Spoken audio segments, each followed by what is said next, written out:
એની ઉંમર બી કરતા બમણી છે. 5 વર્ષ પછી તેમની ઉંમરનો સરવાળો 55 થશે. શું કામ 5 વર્ષ પછીની વાત કરો છો? જુઓ, આ એ છે, આ બી છે.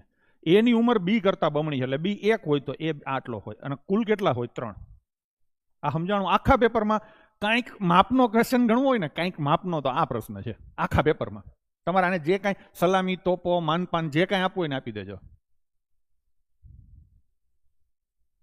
બરાબર ને?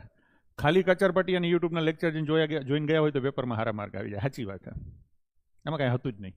ચલો, એની ઉંમર બી કરતા બમણી છે, એટલે બી 1 હોય, એ 2 હોય ને કુલ ઉંમર 3 હોય. હવે એના પછીનું વાક્ય જો, આ એક ટેવ પાડો. 5 વર્ષ પછી સરવાળો 55 થાય, 5 વર્ષ પછી ફલાણું થાય, ઢીકણું થાય, એમ નહીં. હું તો આજનું કહું. આજે સરવાળો કેટલો થાય? 45. એ અને બી બંનેની 5 વર્ષ પછી 5 વર્ષ ઉંમર વધી જાય, એટલે આમાં 10 વર્ષ વધી જાય. 10 વધી ગયા પછી 55 થાય. તો આજે કેટલા હોય? 45. કુલ 45 હોય. ટૂંકમાં આના કરતા 15 ગણું, એટલે આ 15 હોય ને 30 હોય. 5 વર્ષ પછી 35 નો થાય ને 20 નો થાય, એટલે થઈ ગયા 55. શાંતિ જાળવો બાળકો, તમે હોશિયાર જ છો. કેમ, શું કરે છે? અશાંતિ કર. હાલા, લાઈક તો કરો ગડબાવ.